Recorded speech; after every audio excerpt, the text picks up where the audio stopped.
Welcome back to Odious, and welcome to the first ever episode where we delve into the paranormal. I'm your host Shauna, and today we're travelling to the area around Porthcawl on the South Wales coastline, a place where history and legend intertwine in a tale of love, loss and lingering spirits. Our destination for today is Sker House, a grand yet spooky mansion near Porthcawl, and the tragic story of the Maid of Sker.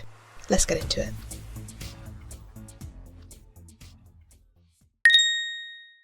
This episode contains sensitive content. Viewer discretion is advised.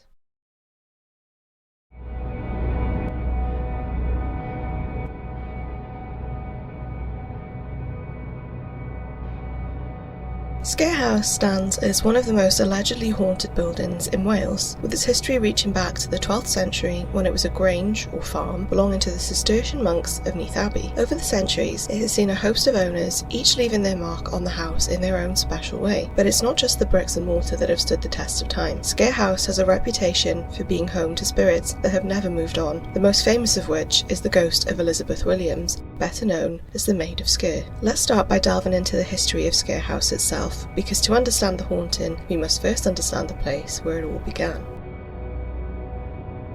Sker House is located in a remote area near the sands of Kenfig, which is about 4 miles north of Porthcawl, and was originally built as a monastic farm. The Cistercian monks of Neath Abbey used the land for farming. Sker House served as a centre of their agricultural activities. Cistercian monks, part of the Cistercian order within the Catholic Church, adhered to a strict monastic rule based on the rule of St. Benedict. This rule emphasises poverty, manual labour, and a life of prayer and contemplation. Consequently, Cistercian monks are traditionally banned or discouraged from certain activities and practices to maintain their focus on spiritual life. Here are some of the key prohibitions. Firstly, personal possessions. Cistercian monks are generally forbidden from owning personal property. Everything they use belongs to the community, in keeping with their vow of poverty. The second is luxury and excess. The Cistercian order was founded as a reform movement against the perceived excesses of other monastic communities, particularly the Cluniac order. Cistercians are banned from indulging in luxurious clothing, elaborate food, or ornate church decorations. Thirdly, worldly distractions. Cistercian monks are expected to avoid activities that could distract them from their spiritual duties. This includes entertainment like music and theatre, unnecessary conversation, and contact with the outside world, although these restrictions have been moderated in some communities over time. Next, idleness. The rule of St. Benedict, which Cistercians strictly follow, emphasises the importance of manual labour as a form of prayer. Monks are banned from idleness and are expected to work, often in agriculture or craftsmanship, in order to sustain their community. Next, social interaction. Cistercian monks live in cloistered communities, which means they are separated from the outside world, including friends and family. This seclusion is intended to foster a deeper spiritual life and focus on God. Lastly, meat consumption. Traditionally, Cistercian monks abstain from eating meat, though they may still consume fish and dairy products. This ban is part of their ascetic lifestyle and commitment to simplicity. These prohibitions are designed to help Cistercian monks live a life of simplicity, humility and devotion, following the teachings of St. Benedict and focusing on their spiritual journey. It makes sense when you think about the remoteness of Sker House and how isolated it is from the wider community. Despite the influence of these monks though, the house you see today was largely constructed in the late 16th century, long after the dissolution of the monasteries under Henry VIII's rule. It was during this time that the house transitioned into private hands, becoming the grand, if somewhat isolated, residence that overlooks the land of Sker today. But while its walls have witnessed centuries of change, there's one story that remains a constant, a story that has become as much a part of Sker House as the stone and timber from which it's built, and that is the legend of the Maid of Sker. This tale centres on Elizabeth Williams, the daughter of the powerful Sir Thomas Williams, who owned Sker House during the late 16th century.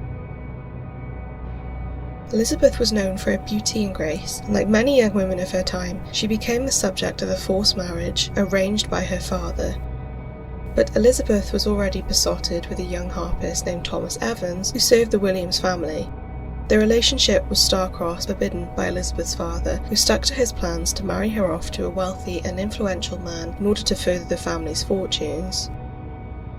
When Elizabeth refused to comply with her father's wishes, she was locked away in a room at Sker House, becoming a prisoner in her own home. The room, now known as the chapel room, was small, cold, and isolated from the rest of the house. As the house was so cut off with no neighbouring structures around it, it's no wonder that the weather could get harsh and unforgiving at times, and when coupled with the stress of being imprisoned, kept away from the person she loved, the overwhelming despair and loneliness Elizabeth felt meant she eventually succumbed to the poor state of health she was left in. Some say she died of a broken heart, while others claim she was starved to death as a punishment for her defiance. Whatever the cause, the death left a mark on Sker House. Because this is Wales and we can certainly talk, it wasn't long before stories began to circulate that Elizabeth's spirit had not found peace. Over the centuries, Sker House has become infamous for its ghostly activity, with Elizabeth Williams, or the Maid of Sker, being the most frequently reported apparition. Let's now explore some of the most chilling encounters reported by those who have dared to enter Sker House's ancient halls. Many visitors have reported the classic Lady in White apparition. This is exactly what it sounds like, seeing the ghostly figure of a young woman dressed in a flowing white gown, believed to be the spirit of Elizabeth. She's often seen standing in the chapel room, the very place where she was confined and where it's believed she met her tragic and untimely end. Witnesses describe her as having a sorrowful expression, her presence filling the room with an overwhelming sense of sadness. Another story I've picked up on is shared in a book called Ghosts of South Wales by Steve Lockley, where it states that a phantom white horse has been seen around the area near Sker House. Legend says if anyone is to see this on the night of a full moon, it's a death omen for whoever views it, and their death won't be long. A phantom white light has also been reported hovering above Sker and Tusker Rocks, and a ghostly white ship out at sea nearby. But it's not just visual sightings that have been reported. The sounds of a harp playing softly in the distance, a poignant reminder of her love for Thomas Evans, who, remember, was a harpist, have been heard echoing through the corridors of the house. Some say that the melody is both lovely and haunting, a ghostly serenade that drifts through the air on quiet nights. In the same book by Lockley, there is also mention that Elizabeth appears accompanied by the sounds of clanking chains that were reportedly used to restrain her during her time in imprisonment. Then there are the cold spots, areas of the house where the temperature seems to drop suddenly with no apparent explanation. These cold spots are often accompanied by an uneasy feeling as if someone unseen is watching. One former owner of Sker House reported feeling a sudden chill while walking through the chapel room, followed by the sensation of being touched by an icy hand. The most disturbing reports, however, involve physical encounters. Some visitors have claimed to feel an invisible force holding them down, making it difficult to move or breathe. This has happened most frequently, again, in the chapel room, where Elizabeth was kept against her will. These experiences are often accompanied by the sound of soft weeping, Elizabeth's sorrowful cries echoing through the centuries. But could it be that this isn't Elizabeth's spirit, but is her father? After all, he did essentially hold her down by locking her up for so long. Perhaps he's continuing to do this residually.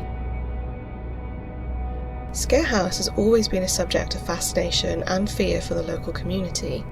Its remote location, coupled with its dark history, has made it the centre of countless stories and local legends. For many years, the house was abandoned, left to the elements. During this period, it became a place of intrigue for ghost hunters and thrill seekers, all hoping to catch a glimpse of the paranormal. Local folklore tells of villagers who, on stormy nights, see the silhouette of a woman in white standing at the upper windows of the house, looking out towards the sea. No doubt, the Lady in White apparition. They believe that Elizabeth's spirit was waiting for her lost love to return. Some even claim that her ghost has been seen walking along the sands of Kenfig, her white gown glowing in the moonlight as she searches for peace. The house's reputation as a haunted location has also been explored in literature. R.D. Blackmore, the author of the famous novel Lorna Doone, wrote a book titled The Maid of Sker in 1872. While the novel takes considerable creative liberties and is more of a romantic fiction than a ghost story, it nonetheless helped cement the legend of the Maid of Sker in popular culture. There's actually a game out now called The Maid of Sker. It came out in 2020 and is a survival game based on the legend. It has like 9 out of 10 on Steam if anyone else is interested. And then there's also a sequel to this game called Sker Ritual, which is meant to be a continuation of one of the endings for the first game. This one is like a zombie shooter, and again, really good reviews on Steam with 9 out of 10. Both games are developed by Wales Interactive, which is a small indie game developer and publisher based out of Penarth, so I will definitely give both a go as they sound cool, but also it's always a bonus to be able to support a Welsh business. Anyway, in the late 20th century, Sker House was restored after years of neglect. The restoration was a monumental task, and those involved in the project have their own stories of strange occurrences during the work. Tools would go missing only to reappear in strange places, and there were reports of shadowy figures seen moving through the house after dark. Despite its restoration, the hauntings at Sker House seem to have persisted. Visitors and paranormal investigators alike continue to report strange phenomena. Some have captured eerie photographs and recordings, while others have left the house with stories of ghostly encounters they're sure to never forget. One of the most compelling modern accounts comes from a paranormal investigation team that spent a night at Sker House. They reported hearing unexplained knocks, footsteps, and the sound of a woman crying. In one chilling moment, they captured an EVP, a recording of a disembodied voice, saying the name Elizabeth. The story of the Maid of Sker is one of Wales's most enduring ghost stories. It's a tale of love, betrayal, and loss that has resonated through the ages, leaving an indelible mark on the landscape and the people who live there. Whether you believe in ghosts or not, there's no denying the power of this story, a narrative that speaks to the very human emotions of both love and grief, and the ways in which they can transcend even death. Today, Sker House stands as a testament to this legend. Its walls, steeped in history and sorrow, continue to draw those who are curious about the past and the spirits that may still linger there. And while the house has been restored and is privately owned and listed now, the legend of the Maid of Sker ensures that it will never be forgotten.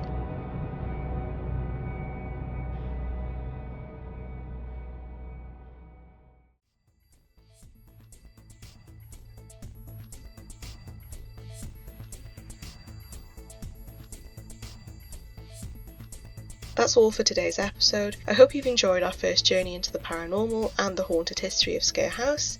A bit of a shorter one again today, but if you have your own ghost stories or know of a place steeped in mystery, please let me know. I'd love to learn about them. But until next time, stay sharp and stay safe.